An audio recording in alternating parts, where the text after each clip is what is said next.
Hey everyone, Mr. Overon here with Mr. Overon's Tarot Reading Services. And I know that it's been a little while since I've done a video, but I need to get on here and talk to you all about some of the shit that is circulating on Facebook groups and TikTok and all that other stuff, okay? And a lot of you who are new to witchcraft are jumping into these groups and just gobbling up all the information that these witches are providing you. And I understand that because, I was a beginner at one point in my life and I did the same exact thing. I dove headfirst into witchcraft. That was what I did from the age of 8 years old up to the age of 23, is I studied witchcraft in all different forms and different archetypes also. In my career as a witch, I have studied Satanism, I've studied voodoo, I have studied black magic, white magic, green magic, gray magic. If you have to put a color scheme to magic, which there isn't, it's just an easier labeling system. And you're going to see stuff all over the internet and whatever talking about white witchcraft and black magic and stuff like that. Technically, any spell that is done without permission of the person is considered black magic. If you are a parent and you place a spell on your child, that's technically black magic because you are placing a spell against that person's will or without their prior authorization. If you are doing a spell to help somebody heal, that technically falls into the realm of black magic because, again, you have not received permission to do said spell. And there's a lot of gray area and stuff like that as well, and that's understandable. If you are not out of the broom closet or people don't know that you're a witch or whatever, and you are wanting to pray for them or do a spell for them, it's best to just say, hey, can I pray for you? Because technically you are praying, because all a spell is an advanced form of prayer. With a spell, you focus in on the god or goddess or spirit or the energies that you want to utilize. You light a candle, burn incense and herbs and whatever else, and a lot of times you'll use effigy or something to represent that person. With a prayer, we all pray, put your hands together, dear God, blah, blah, whatever. A prayer and a spell are like kissing cousins. They're the same exact thing, like I said, but difference is you are petitioning a god, goddess, spirit, energy, so on and so forth, to change the outcome for somebody else or to change the outcome in general. That is a whole different video. So, a lot of times what I have seen in these groups is people coming together and oh, that's bad, you shouldn't do it this way, and that's not how it's done in Wicca, and it's not how it's done here or there or whatever else. Okay, first of all, we need to have a little bit of a crowbar separation when we're talking about witchcraft versus Wicca. Okay, Wicca is basically, it isn't basically, think of it like witchcraft with training wheels. People are like, oh, there's no bad things in Wicca and blah blah, there's no devil, blah. You're right, there is no centralized devil figure, there is no evil figure in Wicca, but there are dark aspects to the gods and goddesses that you are summoning up and petitioning and working with in Wicca. Wicca doesn't have its own special deity system.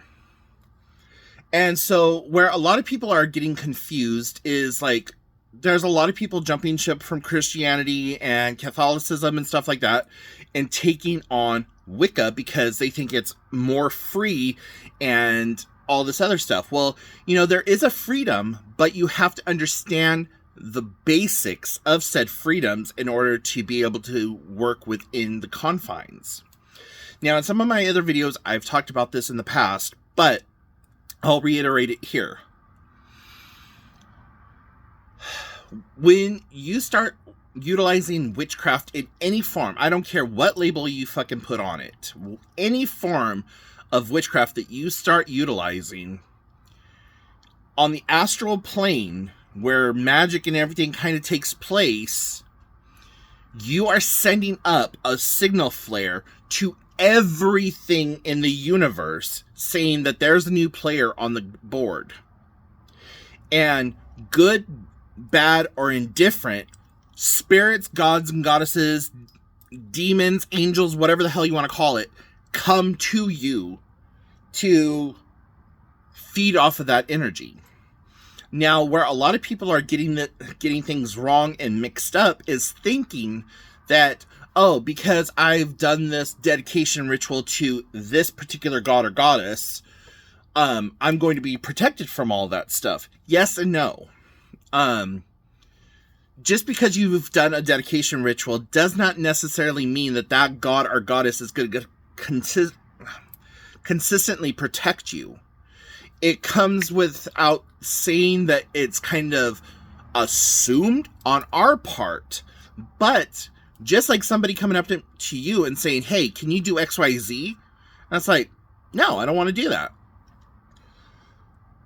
Once you've done a self-dedication ritual, it is best continuously, every so often, rededicate yourself to that god or goddess or spirit or whatever else. So, in the early days of you being a practitioner, you have this flare over your head in the spirit world, astral plane, whatever terminology you want to utilize, saying, hey, I'm a new player. This is where things get extremely dangerous in the fact that if you don't properly understand what it is that you are doing, it's like handing a loaded gun to a toddler. And everything is going to try to help you manifest whatever it is you're trying to manifest because it wants to feed off that energy that you are putting out. Now, within the confines of Wicca, you create the cone of power, you create a sacred shield bubble thing where you cut yourself off from everything else, magically, mentally, whatever, you create this sacred space around you, and then inside of that sacred space is where you work your magics. And a lot of like casting circles and stuff like that is, I cast this circle of protection. No evil may enter. Any and all negative energies that are in here are now expelled. Only love and light can come in. Only love and light may exit. That's okay to a certain extent because are you creating sacred space? Yes, you are creating the sacred space. However, there is still the ability for things to get into said sacred space, even if you don't want them to. Even if you've worded it, you've done all of the diagrams perfectly, you've made the perfect ring of salt, or, you've drew the perfect circle in the ground, what the hell ever, there is always still the ability for something stronger and more powerful to enter that realm of sacred space that you've created. Now, am I saying don't put up your shields, don't put up your wards, don't call the coroners, don't do whatever it is that makes you feel safe? No. Especially as a young aspiring Cohen, which is the technical term for a witch, a baby witch, okay? Because I see a lot of people, oh, I'm a baby witch, and da da da. No, the technical term is Cowen, Cowen, Cowen. So put your shields, put your warding, put whatever up. You can protect your house. You can do all the special little spells and stuff that you find in your Barnes & Noble books or on chat groups or whatever. But just remember, it's only as powerful as the spirit is. So if you have I hate to make it so rudimentary, but say you have a level 4 shield, okay? I'm using this as an example, and this is like really like dumbing it down because there is no like number level system or whatever. But you have a level 4 shield, and there's a level 6 spirit that wants to attach itself to you or to enter into your space or to work with your energy. Yeah, it's going to have a little bit of a barrier because you know your shield is there. But depending on the determination of that spirit, it's going to break through. Or the second that you let your shield down, it's going to attach to you. Just because you are creating a sacred bubble around you and doing your work within this sacred space does not mean that there aren't mosquitoes outside that mosquito net. Okay, let's think of it that way. The second you take it off, and you got a mosquito bite. So there are various forms and ways to protect yourself from all of that and all this other stuff, but just know that the gods, goddesses, and spirits and so on and so forth that you are working with have a darker aspect than what the Christian devil has. So, like, we'll say Hecate, for example. Hecate is a 3-faced goddess. She represents the maiden, mother, and crone.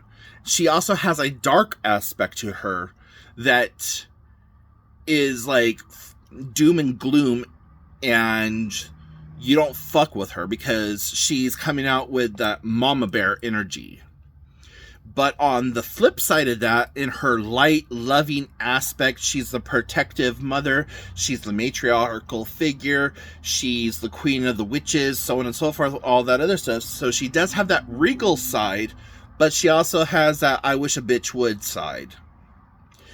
So, you know, just because you don't think you are doing black magic within the confines of Wicca or whatever, does not necessarily mean that you are not doing it. Now, you'll see a shit ton of people talking about, well, it's all about your intentions. Not really. Your intentions set the tone for the spell or ritual that you're going to do. Yes. But you are working with archaic energy.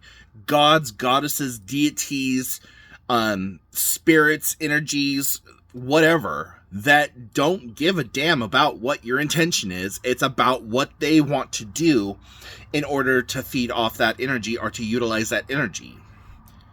So you might be thinking, well, Mr. Overon, if it's like that, then why do so many books say otherwise?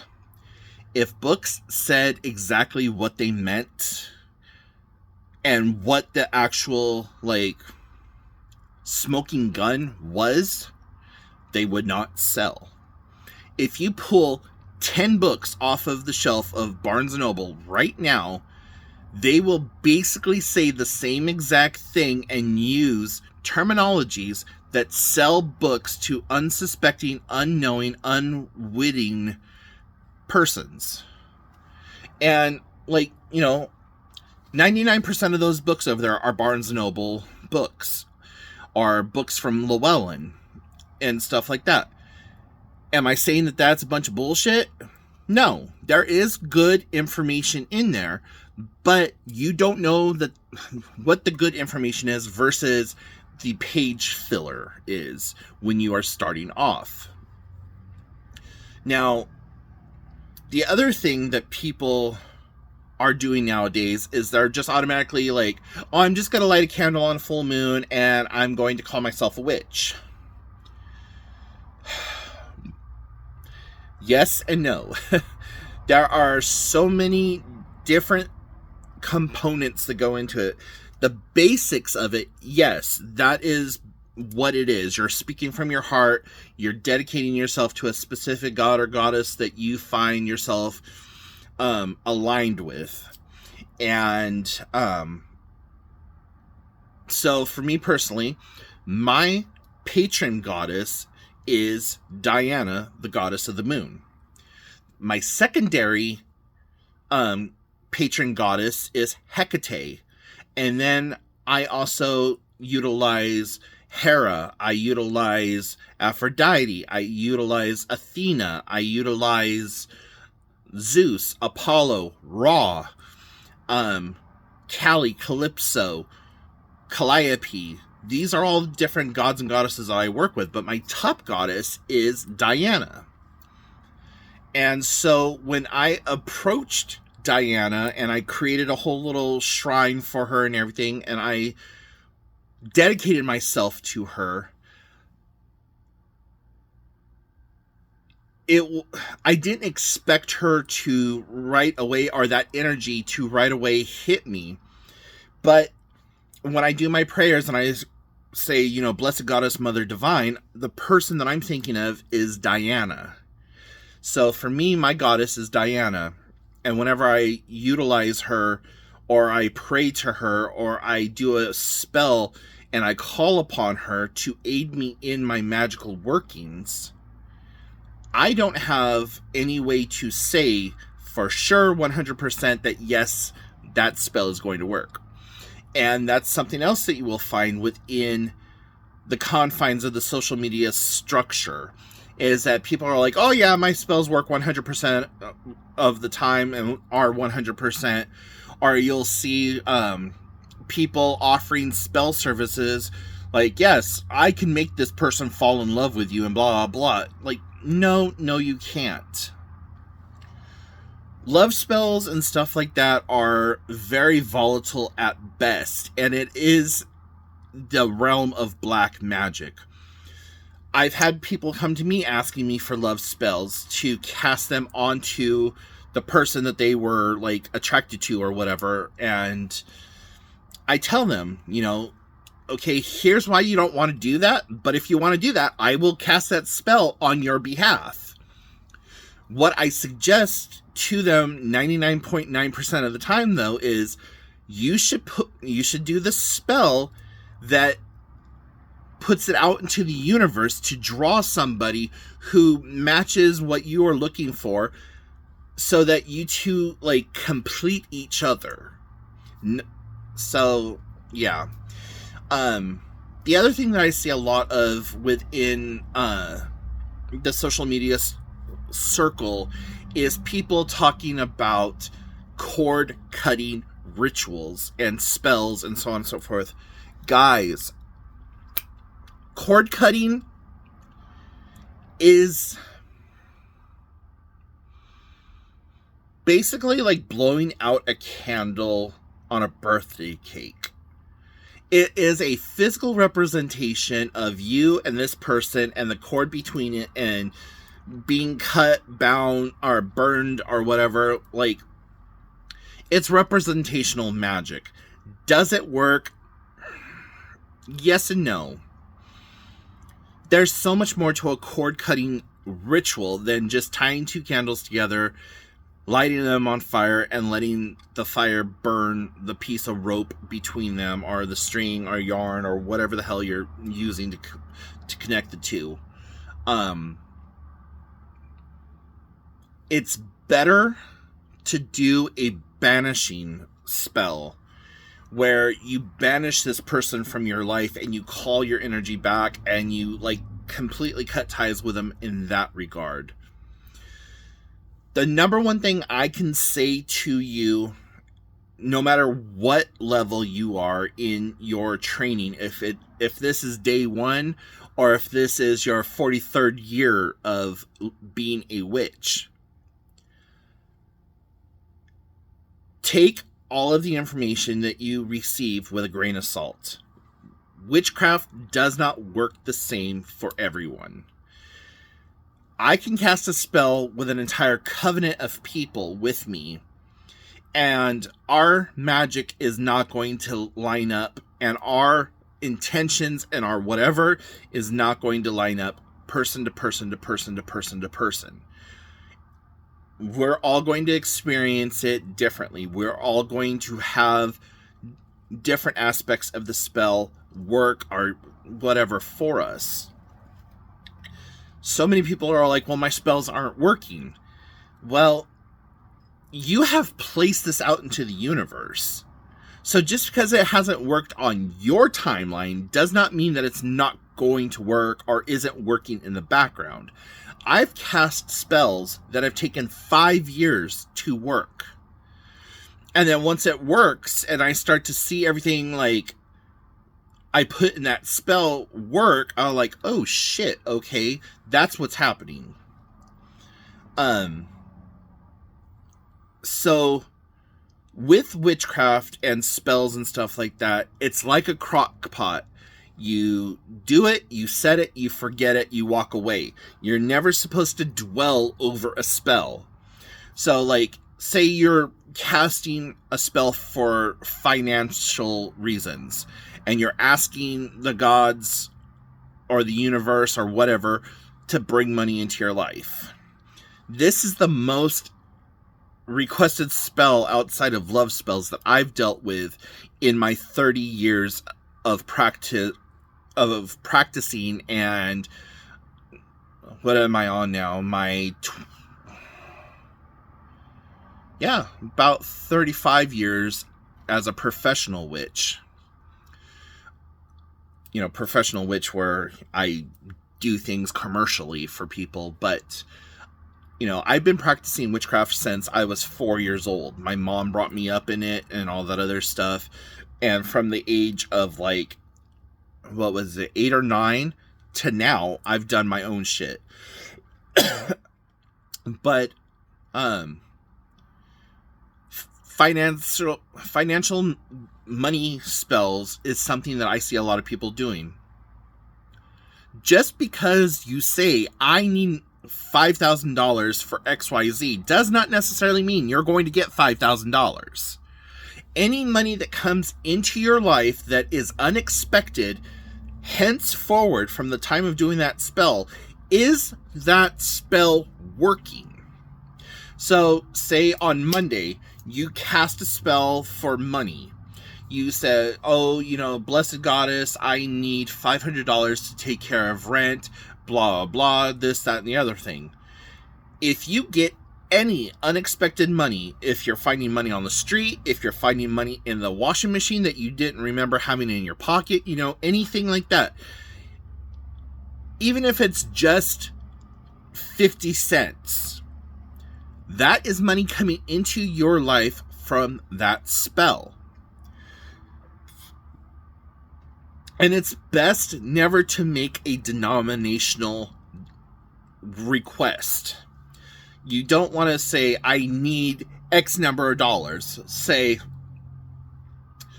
I need help with this bill, and this bill. Please help me draw upon the bounty of the universe to make sure that these are taken care of. Your wording makes a huge difference in your petitions and your requests.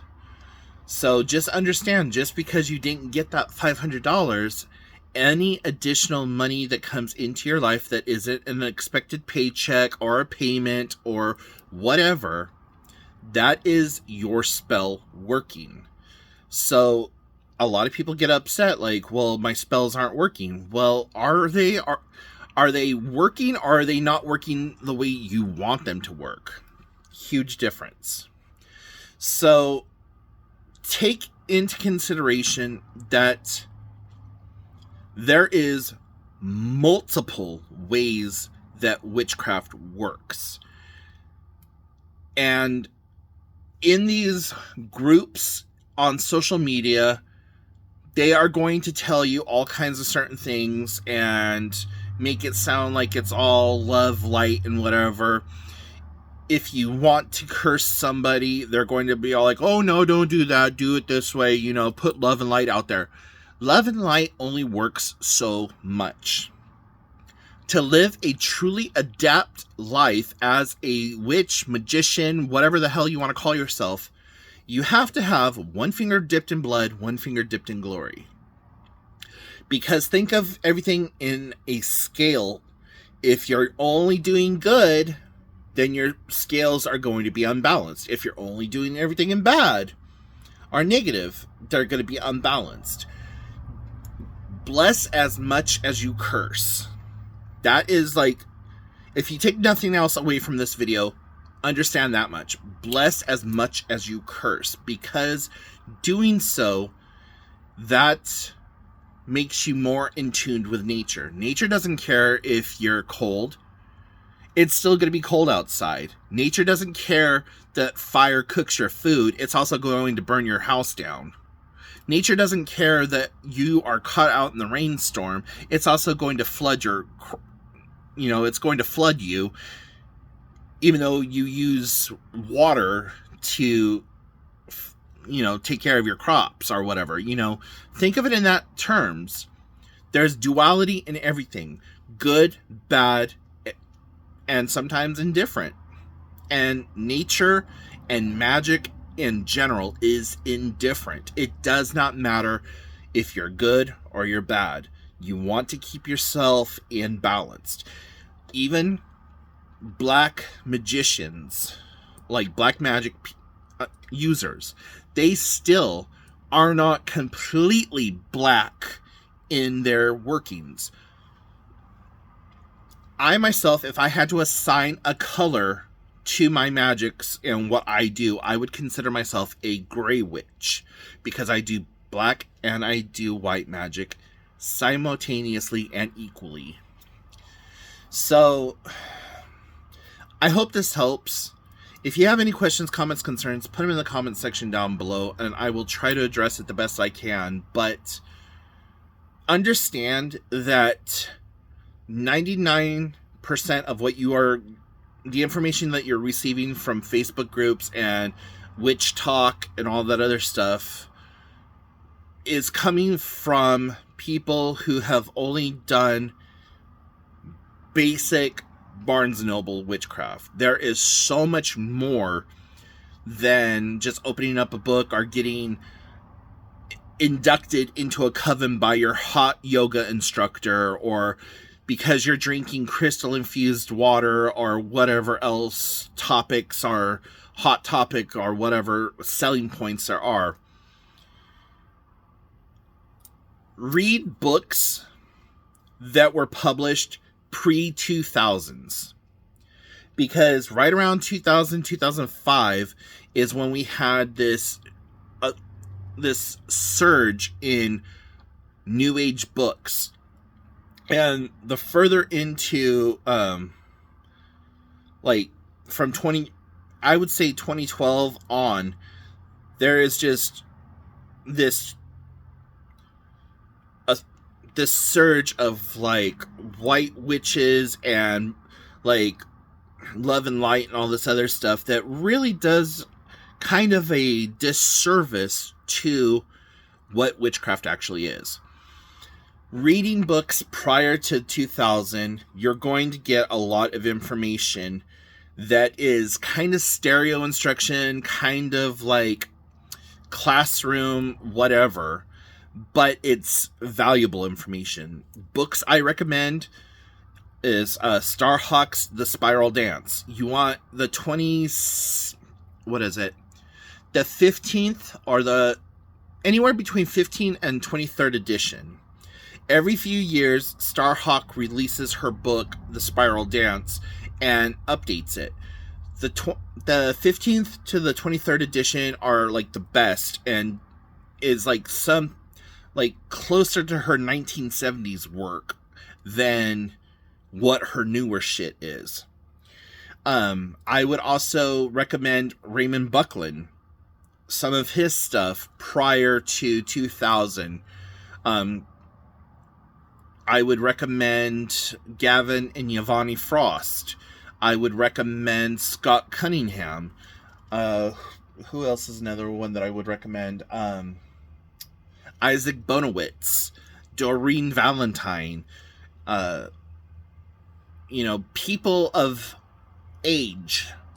Read their books. Yes, it's going to be boring. Yes, it's going to be stereo instructions, but those will give you information and a real good foundation.